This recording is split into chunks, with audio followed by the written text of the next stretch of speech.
上一期没有露宿街头，好遗憾呐。那么今天也希望大家多多支持我们的演员。有活泼的女生吗？随便问一下，单身的有吗？哇！你好，你单身多久了？2年了。没关系，你这个状态可以单身第3年的。这段子在网上，然后弹幕飘过，只有我一个人觉得不好笑吗？我说废话，你觉得别人的哈哈哈都是什么？是疑问句吗？别人在闹得我脑壳发昏。后边的演员不许那么好笑了，不准那么好笑了啊！他爸爸过来帮我揉太阳穴，越揉越难受，越揉越难受。他爸给我揉太阳穴，这么揉。太有心情在我死前把我那些钱花了。病床到卫生间5米远，我雇10个护工把我的尿壶传过去。我们小区楼下有人办白事儿，烧纸，我感觉烧那个数量能把人赎回来。到后半夜那个火腾一冒，老头走回来了。我回来了。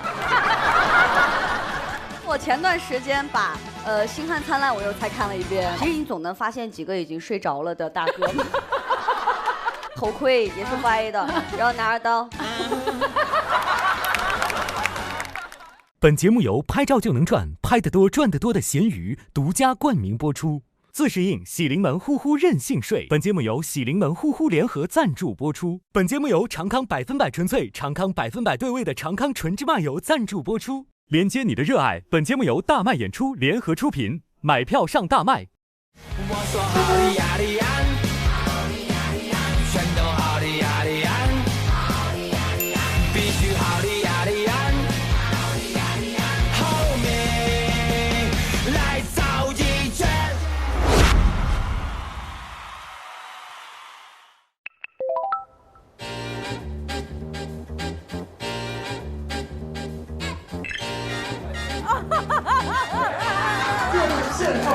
南来自北往的佳木斯的鹤岗了，欢迎光临。放心，老师放心，我已帮你保护好你那儿。哎呦，没事没事没事，吓着了。老师真放心。我放心，你的刀太凉了。这个太合适了，这个有点。你很像个小鱿鱼。我这个鬓角啊，它越来越厚，你就会显得很油腻。明白，您坐。老师，我给你找到了一个非常适合你的方，跟发际线非常大。哎，你这个没有任何问题，我告诉你，你这个太好了。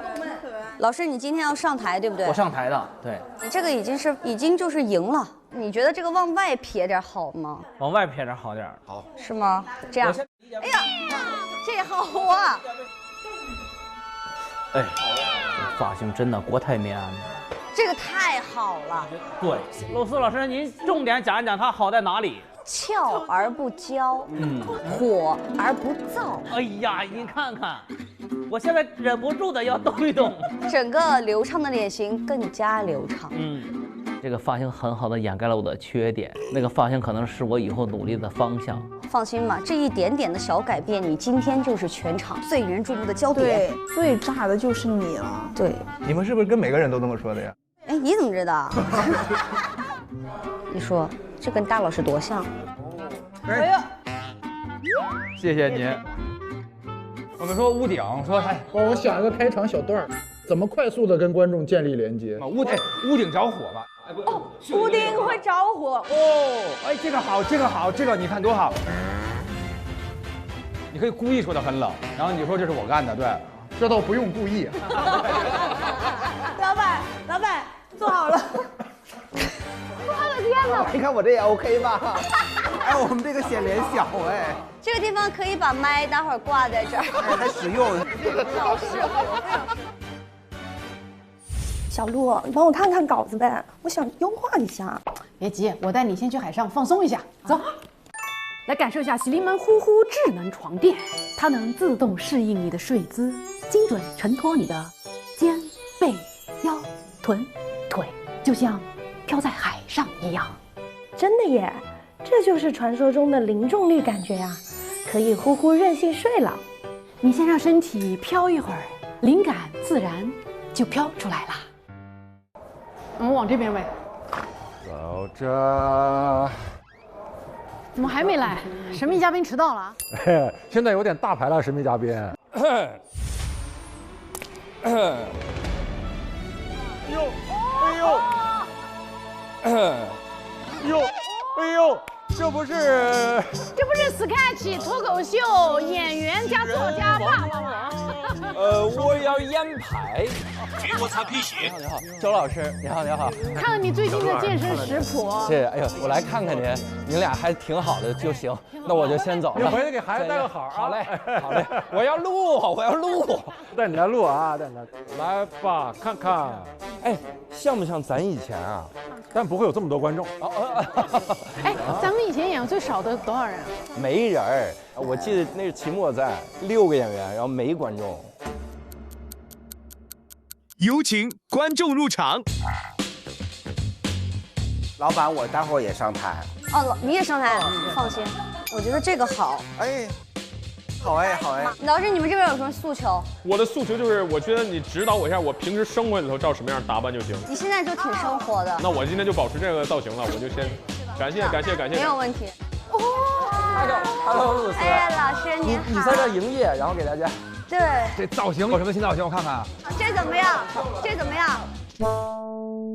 不好，我都不敢说杨天真来了。这样的感觉呢？有点大张伟老师的感觉了。进来一个大张伟，出来一群大张伟。你前边没弄啊，这重点的是啊，前边得挡住，这样。大老师懂这种发型，这样才是帅的。对我这个非主流多少年了。好的，准备好，我们一起出发吧！3、2、1，走你！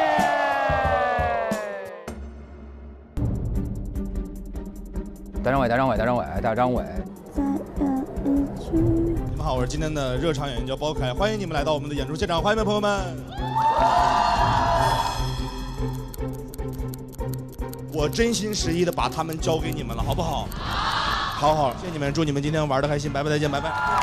有请主理人周奇墨出场。这儿呢，是。有请嘉宾刘洋出场。好了，不是神秘嘉宾吗？我第2个就出来了。有请主理人小鹿出场。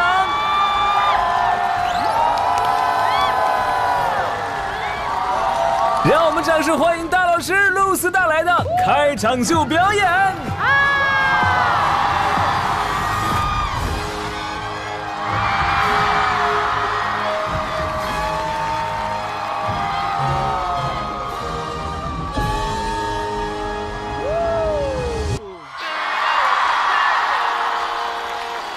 朋友们，一起掌声！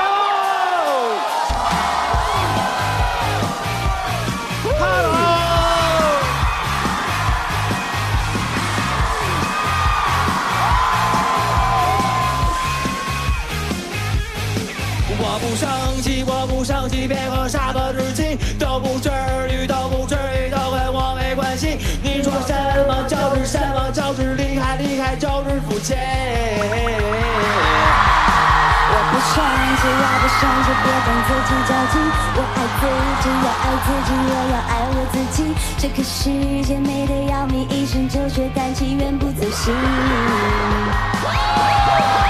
我说好的呀的呀。好的呀的呀，全都好的呀的呀，好的呀的呀，必须好的呀的呀，好的呀的呀。后面来找一切，只要我不在乎，就没人能够伤害我。只要我不在乎，就没什么能伤害我。只要我不在乎，就没人能够伤害我。只要我不在乎，就没人能够伤害我。只要我不在乎，就没人能够伤害我。只要我不在乎，就没什么能伤害我。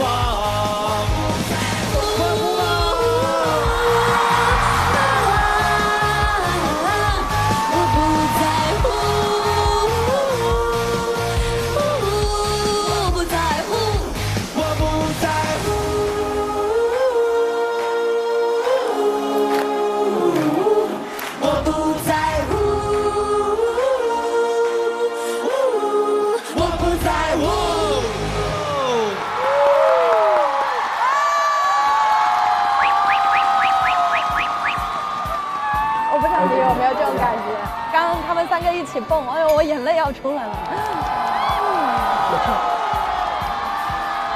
各位好，各位好，大家好。是的，欢迎各位朋友们来到我们全世界最可爱的脱口秀爆笑现场，不好笑就露宿街头。相信这个眼尖的朋友们呢，都已经听出来了啊，我们都没有感冒，为什么呢？因为我们上一期没有露宿街头，好遗憾呐。谢谢各位，都是因为各位的这个鼓励，才让我们这个特别的完美在这儿哈。那么这一位是谁？不用介绍了，对不对？那就不介绍了，还介绍吧？还是得介绍，这就是我们的教主刘洋。谢谢大家，希望大家多捧场，多捧场。那么呢，其实大家看见我们这些装扮了，非常的可爱。那么为什么要穿成这样呢？是因为我们今天的主题是重返童年。你们小时候头发就已经吹成这样了？是的，哎，是的，对对，是的，我小时候是这样的。各位可以看一下第一张照片是谁，咱们猜一下是谁。哦，这个好可爱的宝宝哇！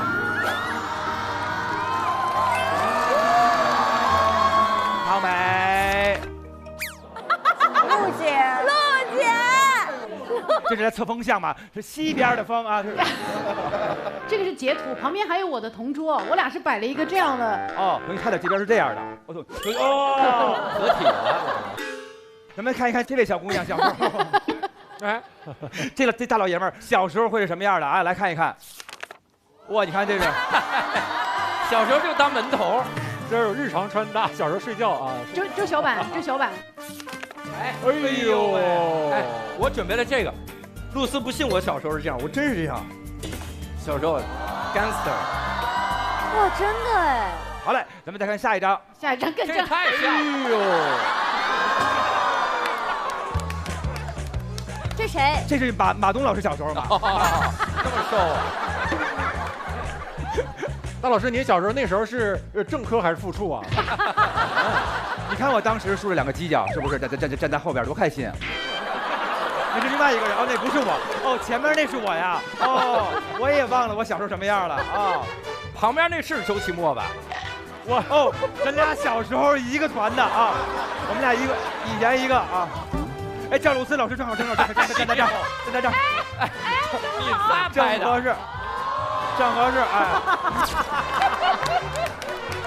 我们今天还有一位嘉宾，就是我们翟佳宁的嘴来到了现场，掌声鼓励一下。待会儿我们要是说一些不该说的，那都是翟佳宁说的，我们怎么可能说这些话？那么，如果现场的气氛特别的爆，我们就要一起爆起来！在节目开始之前呢，跟各位说一下我们节目的整场的投票规则。我们每场演出呢都有一个目标，就是观众的好评，在单场评分4星以上，比例达到70%以上的，我们就能够解锁优酷平台提供的各种奖励。相反，没有达到70%就要准备露宿街头。如果整季10场都特别好笑，就能够解锁2026全年的大麦全国巡演。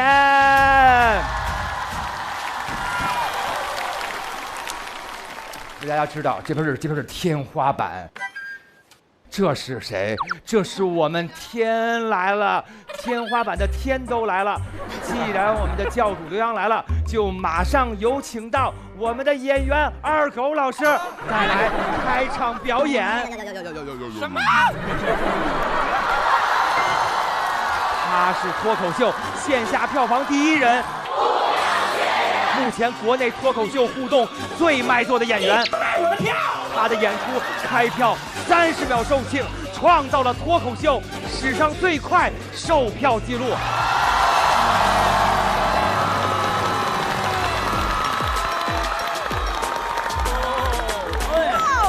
OK， 我差点跪着上台，我的天。然后接下来可能是我的一些互动秀，我的互动秀跟其他不一样，我没有段子，我纯即兴互动，各位可以接受吗？可以。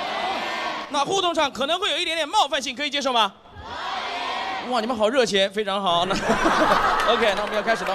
我要问一个问题，有多少人第一次是看我的演出的可以举个手吗？第一次来。哇。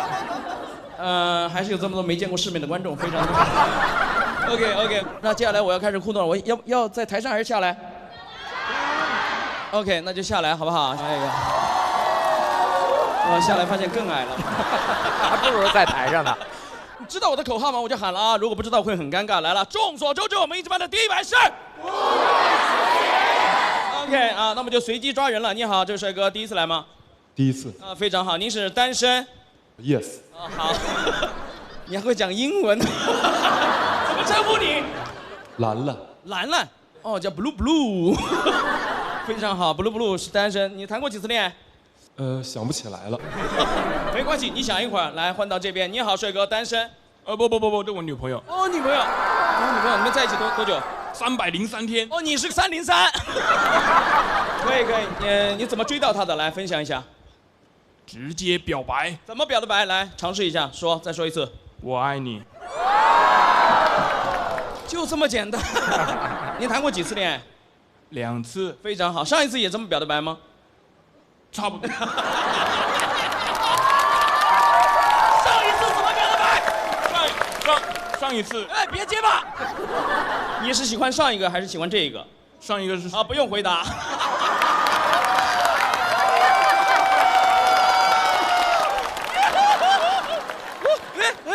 哇塞，小陈雾妮，哇！等一会儿，我等一下把你们拆散，很好。来，你送过什么礼物给他？说话。手套。哦，手套，为什么送手套？这么棒的一个礼物。冷。因为手套是 glove。Give your love to。Blue， 这是你的领域。Your English so good, so 。你喜欢什么样的女生？活泼一点的还是安静一点的？说。都可以。哦，很好。有活泼的女生吗？随便问一下，单身的有吗？哇！哎，你好，这位小姐，嗨。很好，你好，你单身多久了？2年了。2年了，没关系，你这个状态可以单身第3年的。OK， 你活泼。啊，对。那这种帅哥类型会喜欢吗？很好，那互相问一个问题，来，你有什么问题想问他的？请问。说话。就不问他什么星座？属什么？属什么？你是个老年人吗？很好，你什么星座？双鱼座。双鱼座是一个什么样的性格？你说。没想到互动到你，对吧？双鱼座什么样的性格？我。你是什么星座？我是白羊。你是白羊，他是什么星座？天蝎。你们俩是绝配吗？不是。非常好，所以你喜欢这个男生吗？虽然你没有看见他。看后脑勺，感觉长得帅。看后脑勺长得还可以，他身高很高，你大概多高？182。你站一下。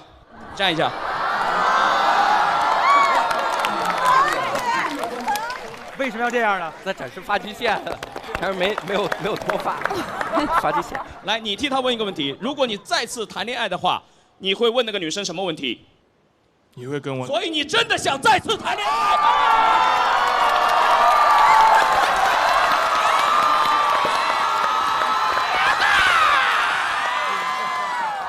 分手。没关系的，303人还是对。所以你有考虑跟他结婚吗？肯定的。什么时候？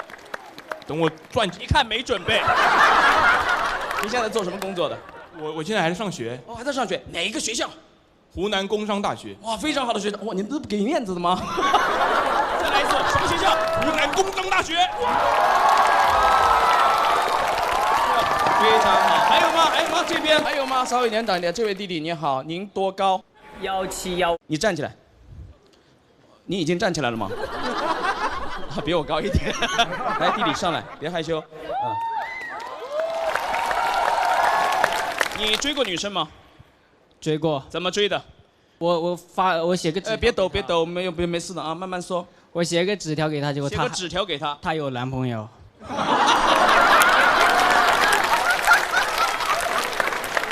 你写了什么内容给他？关注你很久了，可以认识一下吗？他怎么回？他没回。他男朋友回你的？他男朋友来找我的。你被校园暴力了是吗？没必吧，没必。没关系，勇敢追爱不怂啊，没关系的。那现在你喜欢什么类型的女生？赵露思。Of course。你可能将再次受到一次暴力。他们去找他。没事，我扛得住，扛得住，扛得住啊，特别好，掌声送给这个小哥哥啊，很可爱。来，坐下，非常好。这两位哇，现在轮到考你了，你们在一起多长时间3632天。非常棒，非常棒。什么？编的。编。3000天，很好。那最难忘的是哪一天？今天。对不起，是每一天。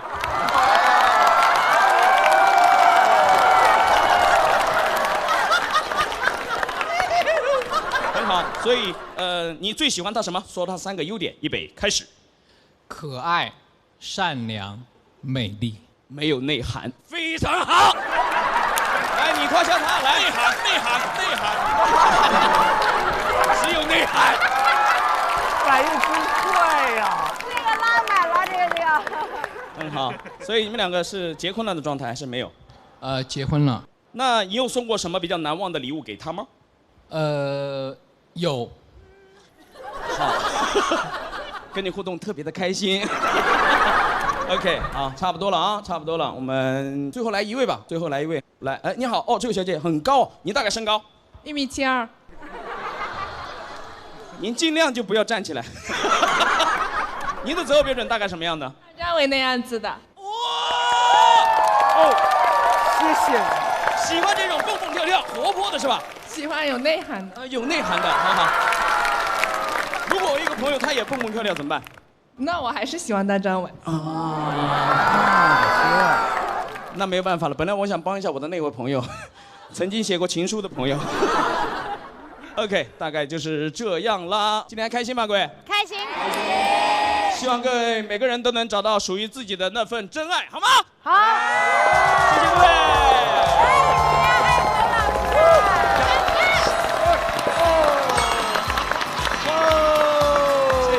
谢谢，哇，太棒！哇，二狗在台上这么多跟人口普查一样，在那里聊来聊去的。我感觉太厉害了，就是一下子整个场子特别热，特别热。对，而且拆散了不少。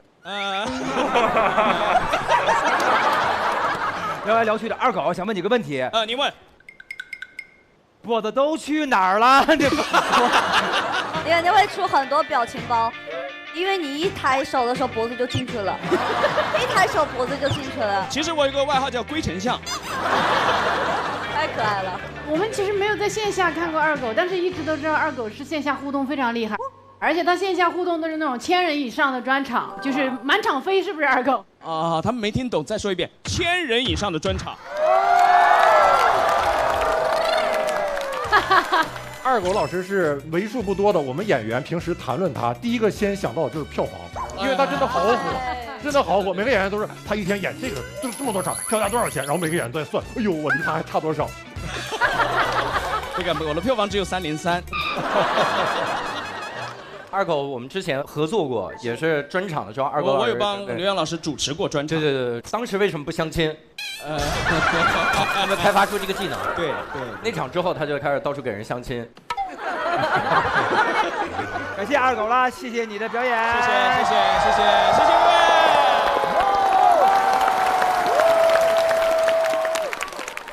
这是5星表演呀，5星表演呀！下面要上场这位，他是6星表演呀！全世界都没有谁能比他更幽默了。人类在他之前根本没有笑的这个机能，那么好啊！哎呦喂，这个人就是我们的刘洋老师。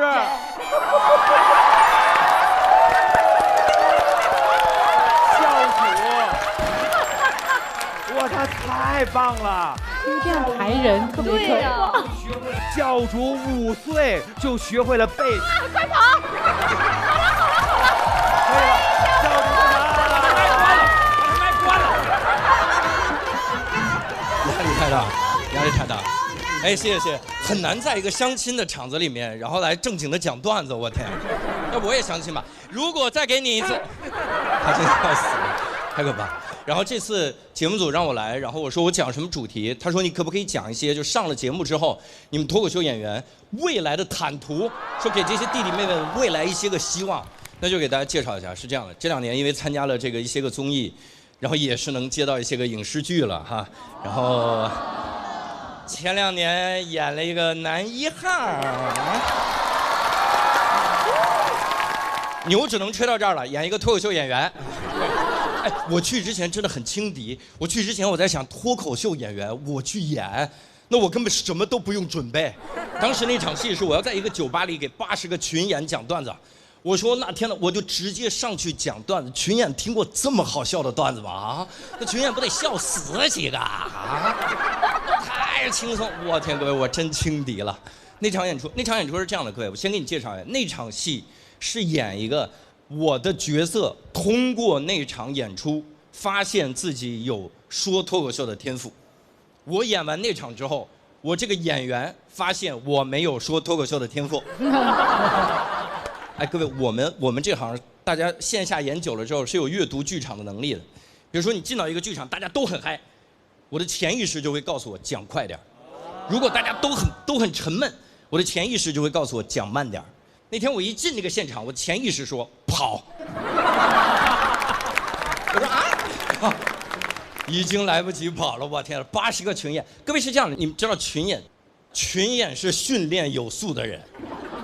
群演觉得我只要笑就叫笑场，如果因为我笑场，导演让大家再来拍一次，我可担不起那个责任，所以我死都不能笑。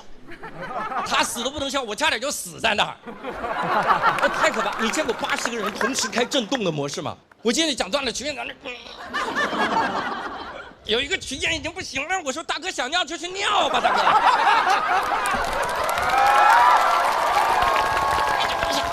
还有一个人，他明显已经笑了，他低下头，然后掐自己。回来，我天，一声笑都没有。我在那个场子讲完，我中间讲的已经完全心凉透了，我心完全凉透了。凉透了之后，然后我觉得就这样吧，无所谓了，把大家的音轨送到那个节目里面去，是吧？配后期的笑声就可以。然后我就下来了，我说谢谢大家，我说刘洋，我就下场。各位发现问题了吗？我在那个戏里的角色叫郑浩。刘洋是谁呀？上台的时候，大家好，我是郑浩，然后一下台，谢谢大家，我是刘洋，在那表演大变活人呢我。然后我演完了之后，导演出来说：“刘老师，不好意思，这个没办法了，这个大变活人不行，这个别的都能修，这个修不了。”我说：“那怎么办？”他说：“没办法，大家再重拍一次。”所有群演看着我，我可没笑啊。我说：“导演，这现在有一个问题，我说这讲不了，我说你能不能想办法？”让他们笑。导演说：“不是你应该想办法让他们笑吗？”我说 ：“OK， 讽刺的好，将来开专场我去看你啊。”我说：“我没办法了，你能不能告诉他们笑？”导演说：“没关系啊，小刘了，别慌，我给你想一个办法。”我一点没骗你各位，他找副导演，拿着剧本找我，让我标出笑点。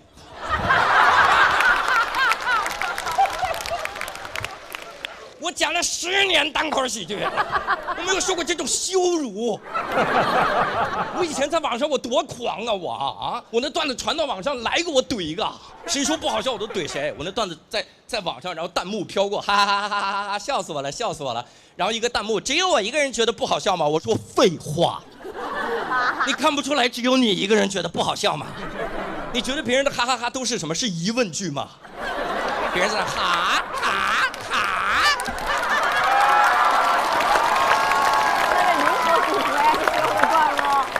这个很好，笑死我了！我以前多狂啊！我以前传了段子，别人说笑点在哪里？我说没笑点不会反省自己，怎么别人都能笑出来？然后那天副导演说笑点在哪里？我说在这里，在这里，还得给人标。我说这是小笑，这儿是大笑，这儿一般有掌声。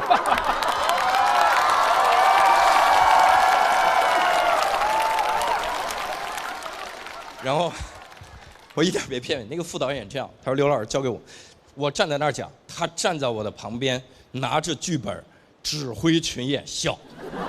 那场戏如果你去看的话，你以为我是在给80个斜眼讲段子，没有人看我，全都在看他。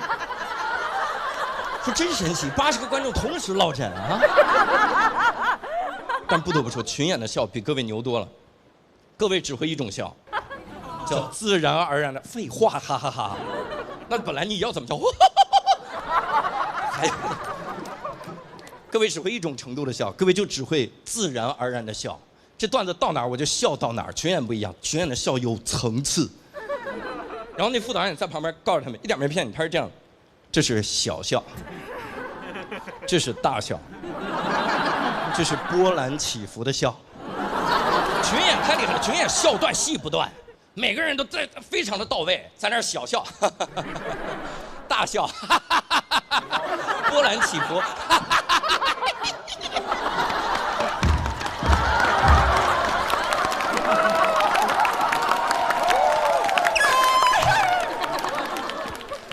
那天演完，外面8度，我蹲在外边取暖。然后制作人跑过来说：“刘老师，没事儿，这些群演刚刚啊，只是在工作。”我说：“那我呢？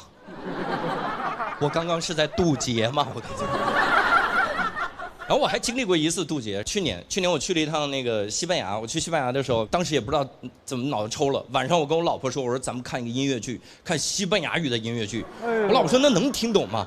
我说当然，别的听不懂，但咱们可以想办法。我给他买了《狮子王》的音乐剧，我说哎，别的都无所谓，《狮子王》能听不懂吗？西班牙语再牛，辛巴、姆法萨、刀疤。哈库纳马塔塔，我说这不就能听懂？这就是我那天听懂的唯一的4个词。整场我看到那个故事梗概就是辛巴格拉巴蒂诺格拉巴巴贝蒂诺拉巴姆法萨。好气，活太多了。姆法萨奎萨布拉蒂马格拉巴巴比马刀疤，达巴格拉巴比达格拉巴巴基布拉巴哈库纳马塔塔。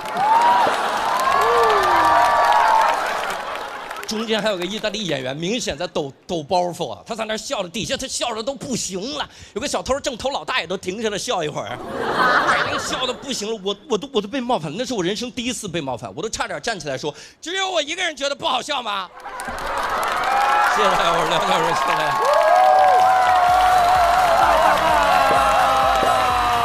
大开炸了，太幽默了，大人发自内心幽默的。厉害厉害厉害！刘洋，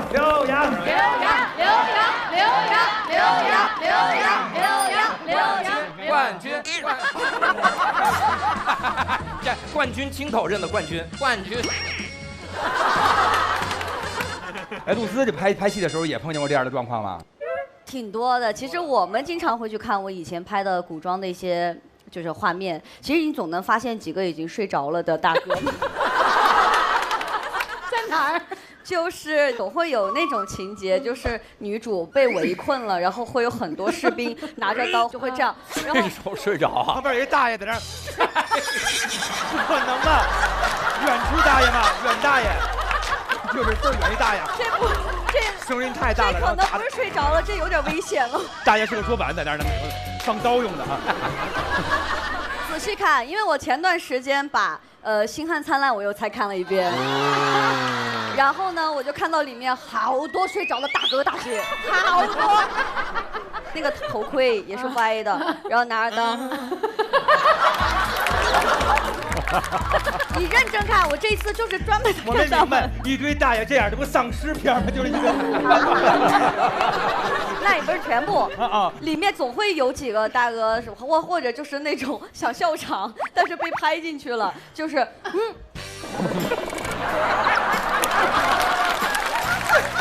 对，就是我觉得跟群演很多很好玩的东西。其实我们有时候很害怕对上眼神。你跟大爷对眼神啊？大爷，不要轻易爱上我。肯定会笑，这什么大爷？那个周奇墨先生啊，你知道上期你没来，是可惜了了但是不可惜的在哪儿呢？周老师啊放了一段视频，是跟您一起 sexy 共舞的。来，咱们看一下那个视频，来看一下。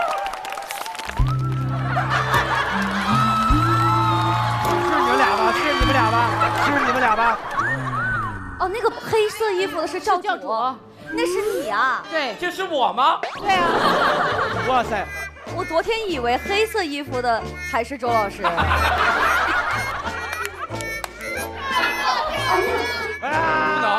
能。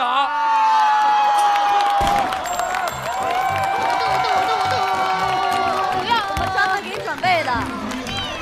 你上一期没来，你当时放了个音乐，周老师在这个杆儿那儿开始翩翩起舞。他自个儿也唱，你自个儿也唱吧。来吧，两个人去那个杆儿那个地方。哇！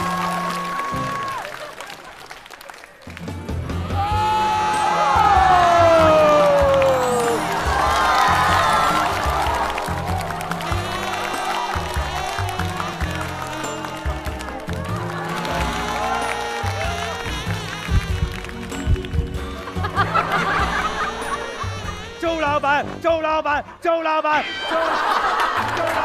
周老板，到你了，周老板，一起。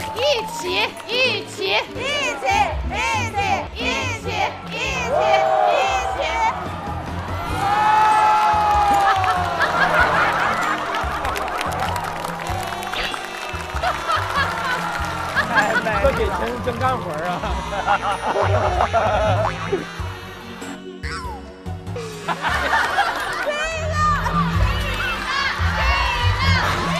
亲一个，花多少钱呀？亲一个，会不会把我的那个脱口秀剪了，就放这段是吧？谢谢您了，好嘞啊。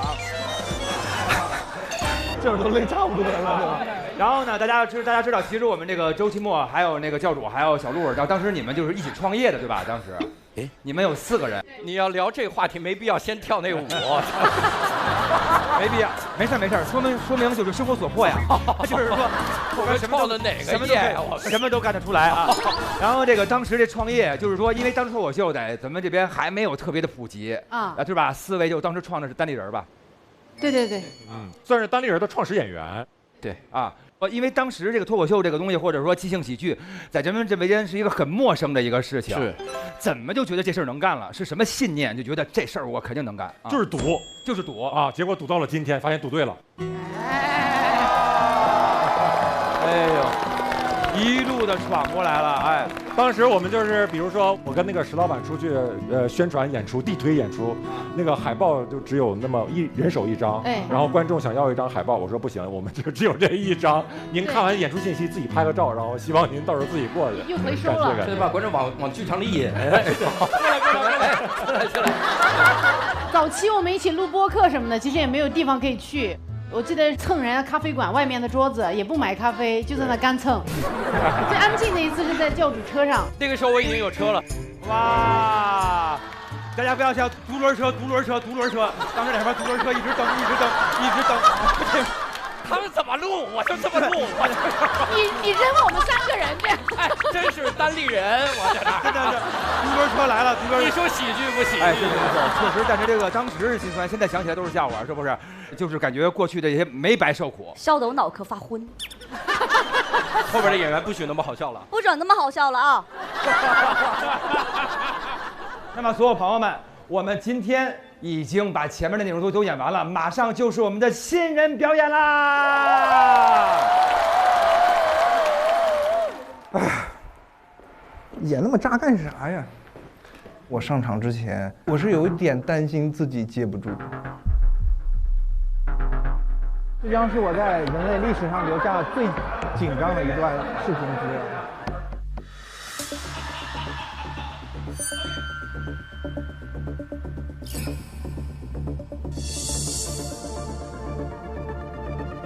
我还得上厕所，我还得上厕所。我又想上厕所了，有人还跟我一起去吗？你就是紧张，你完全不想上厕所，能尿出来，有人去吗？那也没有必要去，你就别一泡尿去炸场。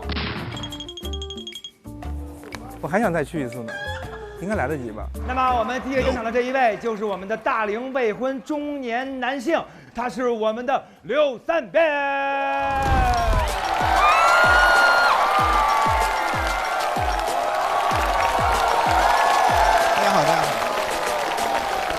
刚才你们是开心的，我在后面。我说实话，全世界演员没有接过这么难接的场子，阿狗互动，然后刘洋教主演出，场子开得不错。我本来以为接他俩就很难了，还要接一段热舞。我叫柳三面，我年纪比较大了哈，我不知道大家能不能看得出来，我今年其实已经快40岁了。我87年的，今年38，快40了。但是岁月也不饶人，脸上还是有些岁月的痕迹，大家应该看得出来哈。你们看一下这个位置，都能看到吧？长痘了。老人斑。老年斑呀啊！谁说老年斑呢？很没有素质啊，朋友们。其实我接受老年斑那个说法，因为之前有观众更过分，说尸斑。谁呀？你是法医吗？啊，你要不推测一下我死亡时间？尸斑，当然不是所有人都这么不友好。之前有些观众挺好的，下台就跟我说：“刘老师，你去看看这东西到底是老年斑还是皮肤问题，会不会影响你的生活？你去看看。”我说没事，不用看了，不用看了。你们有疑问，这个东西就老年斑了。你们一旦产生疑问，这个东西就老年斑了，因为这东西在我30之前叫胎记。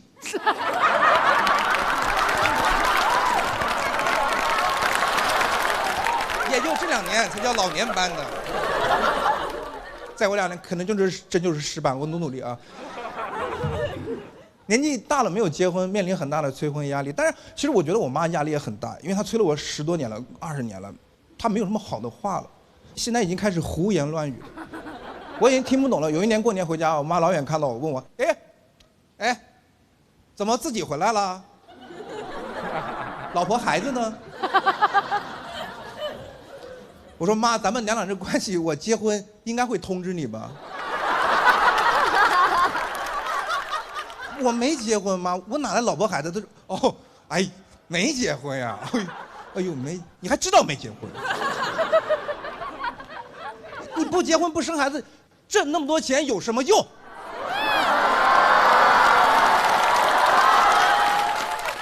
挣那么多钱，我怎么都不知道呢？挣钱有用就花呗，自己挣钱自己花是很快乐的事情，对吧？我觉得啊，生孩子的理由可能有很多个，比如说你觉得孩子很可爱，你想要有可爱的宝宝，或者你跟你的爱人，你们感情很好，你们想要有个爱情的结晶，或者你觉得高铁上其他小朋友很吵，你想生一个吵别人，对吧？报复一下，这些可能都是生孩子理由，但肯定没有一个理由是一个人躺在家里床上唉声叹气的说：“哎呀妈呀，我挣这么多钱，怎么花呀？”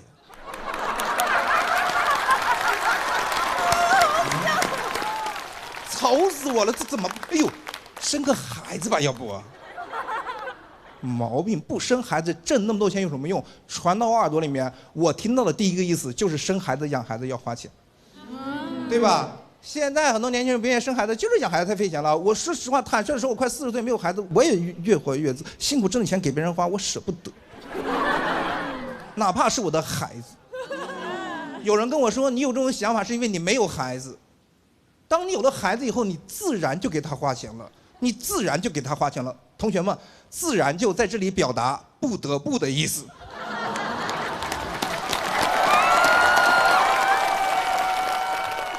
当你有了孩子以后，你不得不把你的时间、你的精力、你的钱都花在他身上，那是自然就吗？扪心自问，那是自然就吗？自然就是非常主动、非常快乐的，对吧？我很少见到家长给孩子花钱是非常快乐的。我从来没在商场玩具店看到哪个家长兴高采烈给孩子买玩具，孩子们哭着喊着说不能再买了，我玩不过来了，家里还有没拆的。不生孩子挣那么多钱有什么用？还有一个潜台词，我妈有天看电视看到梁朝伟，大家知道梁朝伟是没有孩子，对吧？我妈指着电视说：“你看看，他这么大年纪没有孩子，挣那么多钱有什么用？有什么用？死了也带不走。”我说妈，孩子我死了也带不走吧。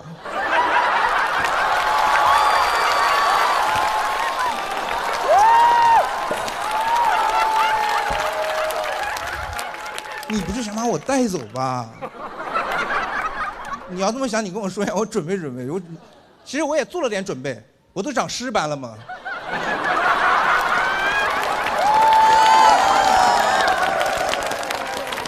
钱带不走，不能给别人吗？啊，给公益组织、给慈善机构钱是不是更有意义？而且再说了，如果钱带不走是一个人死之前的烦恼，那咱们就在死之前把它花完呗。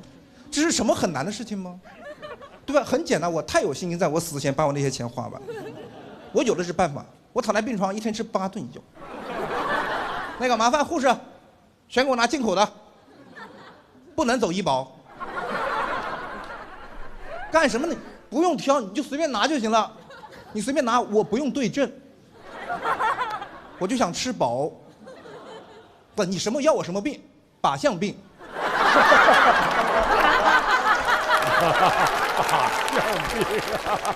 我那个病床到卫生间就5米远，病床到卫生间5米远，我雇10个护工，把我的尿壶传过去。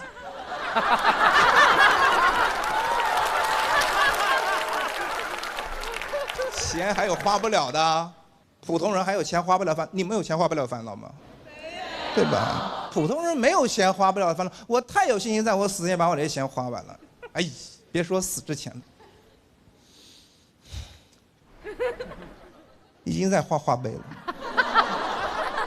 开始逛闲鱼买东西了。生气，因为我不是不婚主义，我也不是丁克，不反对父母催婚，我其实反对他们催婚的话跟那些催婚方式，对吧？我觉得父母最好的催婚方式就是父母恩爱。你让孩子生活在一个美满幸福的家庭里面，孩子肯定想要建立家庭，这个不用你催的，对吧？这是耳濡目染的过程，不用你硬催的。但我从来没见过爸妈恩爱，我从小见到他俩就是打就是骂，就能过过，不能过就离，离就离，孩子早就跟你离了。你想他俩自己一天到晚对婚姻这个态度，还让我结婚，是不是太恶毒了？见不得别人好。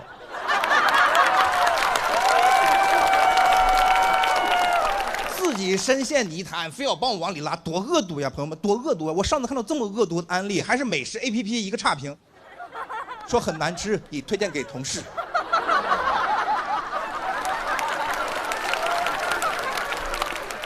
快讲完了，但最后给大家来个反转。其实我今年可能要结婚了啊！哇！我觉得朋友圈公布这个消息或者发消息给别人都有点要钱的嫌疑。所以我就来上节目，然后到时候把视频分享在朋友圈，看到这个时候再关就来不及了哈。我在现场等着你，谢谢大家。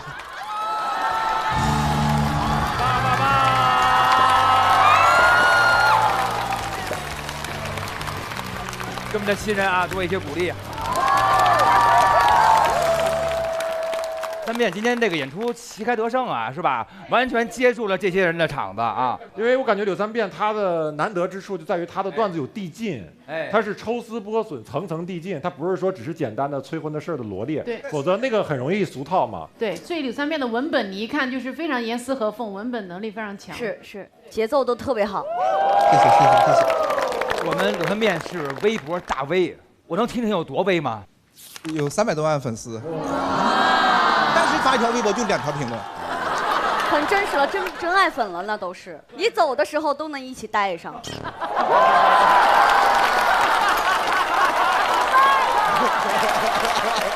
这个给的太好了。今天最后说那什么意思？你说可能是什么意思？就是我们已经拍了婚纱照了，哇，还没有定最后的结婚的日期。真人已经来到现场了吗？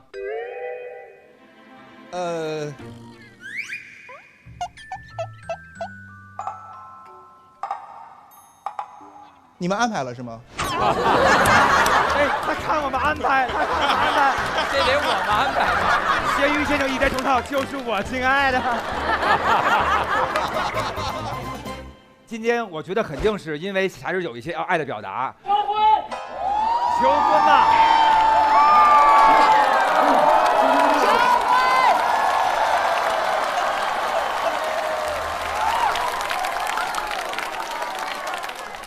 哎呀，宝贝，就是气氛都烘到这儿了哈。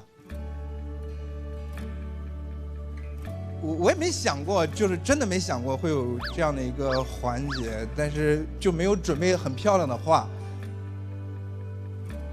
有你在身边，一直都很好。我希望我们能够一直一起在一起下去，谢谢。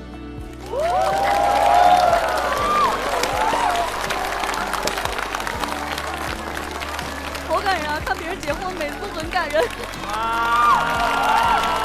了，好感人啊！衷心的祝福你，百年好合。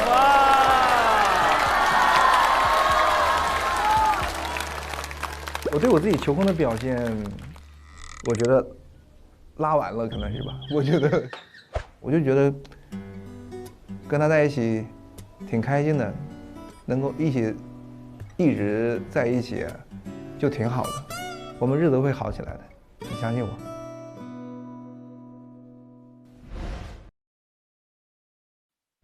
你好，可以给你拍张照吗？哎呀，街拍呀！嘿，你看咱出门也没捯饬，哎呀，下不为例，下不为例呀！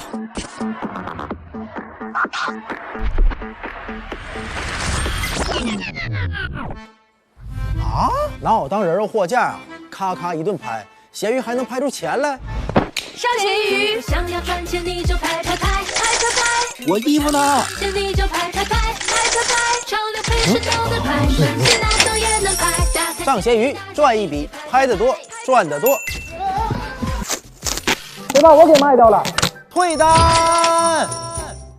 干啥都先上咸鱼。本节目由神奇的咸鱼独家冠名播出，自适应喜临门呼呼任性睡。本节目由喜临门呼呼联合赞助播出。本节目由长康100%纯粹、长康100%对味的长康纯芝麻油赞助播出。那么马上有请到咱们第2位新人演员，他就是我们的大鹏。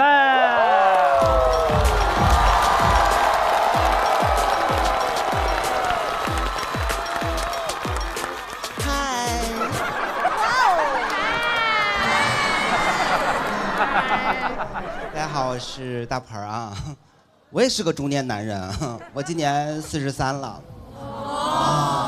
我看不出来，真看不出来。我呢，曾经在一家法国的设计师品牌店铺里面做那个时尚顾问的，俗称柜姐。钢铃是一条线，像给是穿。我们是个法国品牌。公司给我们提要求了，说跟客人打招呼的时候呢，要加一个 Bonjour， 主打一个好客。我们虽然好客，但是呢，我们店里的那些客真的非常适合吐槽。之前就来了这么一位，进店里呢也不说话，上来就点单，这个，还有这个。哇！当时我们所有同事都冲过来了，来大单了，可得好好伺候啊。在正常情况下，你点完单你要说啥呢？包起来。我都要，帮我包起来，没错。他说什么呢？这个，还有这个，我都有。我说懵了呀，啥意思呀？这个大哥过来跟我们比库存来了吗？沟通以后的才知道，人家呢在网上找代购了，让我们呢给他做一个鉴定，还得给他出具一份带红章的鉴定报告。咱们就说这个要求啊。可瑞子，不可能给他干这个事儿，就特别的生气。这种服务行业，我们又不能在店里跟客人吵起来哈。我说那个不好意思，先生，咱们店确实啊，没有办法提供这个鉴宝的服务。您这边有需求啊，建议您找那个什么庭泉鉴宝啊，你找那边老师给你看看吧，看得好了呢，人还得开门。但是今天这个点儿啊，我们店是要关门了。大哥急了，我说冷静点啊，绷住。还有一些客人呢，来我们店里啊不消费，跟我们聊天其实没问题，我们也挺欢迎的。但有时候吧，他聊着吧，他就跟我们逗闷子，玩那10万个为什么。之前来那么一位，问墙上一个包，问这是什么材质的呀？我一看，我说小羊皮，小羊皮呀。那你们会不会太残忍了？我说那个您吃过涮羊肉吗？那玩意儿可好吃了。人就问说，那你这个用的是哪个部位的呢？我是没明白他问的是包还是肉哈。我那个上脑吧。那玩意儿有肥有瘦，多好吃啊。人家还接着问呢，那这个产地在哪儿？我产地，这包的产地在摩纳哥，这肉的产地对。他不能在呼和浩特吧？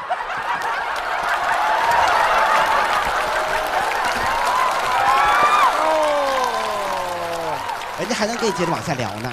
哎，那你倒是说说看，这个摩纳哥跟那个摩洛哥有什么不一样啊？我说那个啊，这个甭管是摩纳哥还是摩洛哥，它都是我的歌，我的歌。儿歌，我的儿歌。我也没成想人能买，我就专门跟他聊聊，给他打发走了得了呗。哎，人就问了我个直击灵魂的问题，他说这个包多少钱？看走眼了，这是要消费吗？哎，临了啊，这死孩子放了个屁，这事儿他有谎啊。哦，我说尊贵的女士，咱们这个包呢6750，你看又能背又能挎的哈。你是刷卡付现还是移动支付啊？哎，你猜人说什么呢？我诚心要多少钱？我女士，咱这儿呢是个百货公司，那也不是雍和宫，你心诚也不灵。但俺们这个包那是不灵不灵的啊。还有一些客人，虽然有消费吧，还是觉得很奇怪，因为专门有一类客人喜欢来我们店里找一种明星同款。然后他就会觉得说啊，我穿的这个明星同款啊，我这个感觉就得真的跟那个明星是一样的，要不然呢，你们家这衣服有问题。这次来这个一进门说要找易烊千玺同款卫衣，给他拿了套上身试，他你是不是拿错了呀？这看着也不一样啊，你看这哪儿不一样的？除了衣服以外哪儿都不一样呗。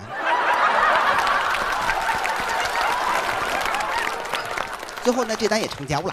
啊，成交以后呢，就问我们了，啊，哎，你看我都有消费了，你们有什么赠品小样送我的吗？我上班这么多年，头一回听说买衣服还要小样的呀。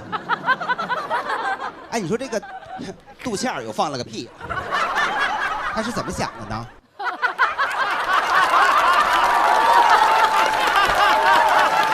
邪门行的，我怎么给他拿？我上我们后边库房别的一副4块布，敢做个套袖啊？那不可能啊！那个不好意思，先生，咱们店确实啊，也没有什么活动，也没有赠品可以送您的。那个，我送您出去吧。满足了他的要求啊。其实我们工作中啊，真的还辅导过一些明星。那这个明星他是谁呢？我也不知道他是谁。那我咋知道他是个明星的呢？他自个儿说的。哎，到我们店推门进来，他说我是明星。你快帮我看看后边那帮粉丝还在不在那边追得我火急火燎。我说哟，我说你好，明先生。你后边连个鬼都没有，你就放心的选购吧。哎，人就看了看，转了转，看一卡包，他说有没有什么活动呢？我说不好意思，我们品牌从来都没有活动的。你们这个牌子不是应该经常都得有活动吗？要不然谁买呀？哎，你嫌贵，你不想买你就走呗，人家不的，非得给你找出个理由来。再看看，哎，三里屯的购物环境越来越差了，这么的嘈杂，我都没有心情消费了。我还是去国贸爱马仕吧，我每回去那人都给我闭店消费的。哎，行，下回您提前说，您来之前呢，我也给你闭店消费啊，给他闭到店外头。现在呢，我也不在这个行业做了，因为呢，我光会闭店，我不会闭嘴。谢谢大家，我是大鹏。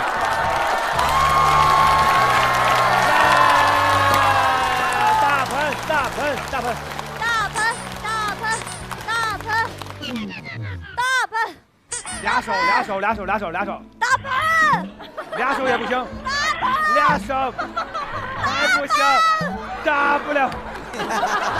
这行，这可以，这不较劲。来，大盆，俩手，俩手，就完可以了。终于可以了，可以。最累的就是这个部分。感觉大盆的风格很特别，它就是那种弱弱的刻薄，对，有闺蜜感。哎，对。没有宫廷感吗？宫廷里的闺蜜就应该是这样。大盆本身说话就是这么阳刚吗？还挺吧。哎呦喂，行嘞，就因为确实是干这行的，是吧？对。有什么推销技巧吗？我们平时可以避坑嘛。对，给大家演示一下怎么避坑。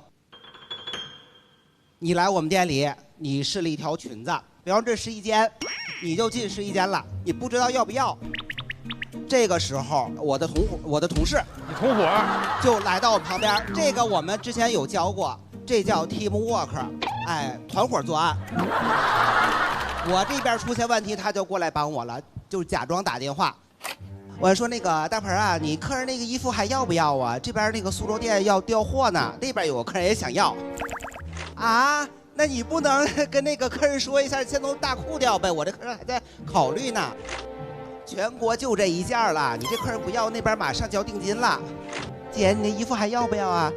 马上就拿出来，抻着吊牌过来扫码。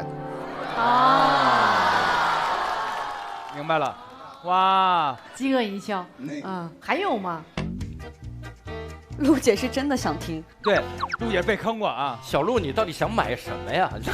不知道，就是要防自己被骗。我告诉您，你甭管什么时候来我们店里，只要拿出一件，跟你说都是刚到的。哦，哎，这个是哈。你甭管试了一件多薄的衣服，你说哎呀，这个会不会太薄？不薄，这2天正穿。哦。零下15度，那也不，这2天那也正穿。你试衣服试的小，一点都不小，就这么设计的包身款，扣系不上，没有，敞着穿才有层次。胳膊伸不进去，这么跟您说，咱家衣服啊都是纯棉的，你回家下水洗一洗，多少还能再卸一点。可以。原来奢侈品牌也是这么介绍啊，跟我出去买秋衣秋裤差不多呀。咱这 LV 纯棉的，咱洗一洗能卸一卸。谢谢大盆，谢谢大盆。